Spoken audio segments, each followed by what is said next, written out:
ఇన్ని రోజులు కురుక్షేత్ర యుద్ధం గురించి తెలుసుకున్నాం. ఇప్పుడు కురుక్షేత్ర యుద్ధం జరగడానికి అసలు కారణం ఏంటో అనే విషయాలు తెలుసుకుందాం. ఇంతవరకు మనం చెప్పుకున్నదంతా కురుక్షేత్ర యుద్ధమే. అసలు మహాభారత కథ ఇప్పుడు మొదలవుతుంది.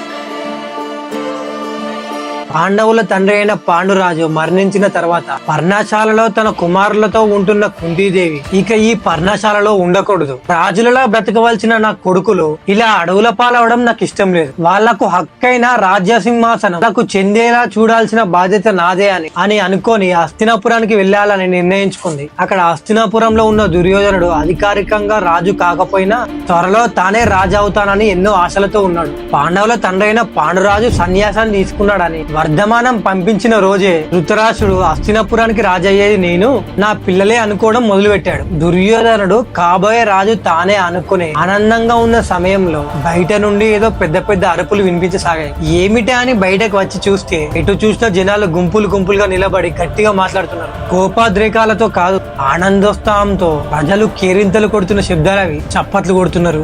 హస్తినాపురానికి మరలా పూర్వ వైభవం రాబోతుందని ఆశాభావం వ్యక్తపరుస్తున్నారు. ఎందుక అన్నది పరిశీలించి చూస్తే దూరంగా ప్రజల మధ్యలో నారా చీరలు కట్టుకుని ఒక స్త్రీ, వెనుక తేజోవంతులు సౌందర్యవంతులైన 5 యువకులు నిల్చొని ఉన్నారు. వాళ్ళెవరో కాదు, కుంతి పాండవులు. ఒక్కసారిగా దుర్యోధనుడు గుండె పిండేసినట్లయింది. కలవరంతో అతనికి తెలియకుండానే తన ఒళ్ళంతా చెమటలు పట్టింది. నుదుటి నుండైతే ఏకంగా చెమటలు కారడం మొదలు పెట్టాయి. ఊపిరి భారంగా అనిపిస్తుంది.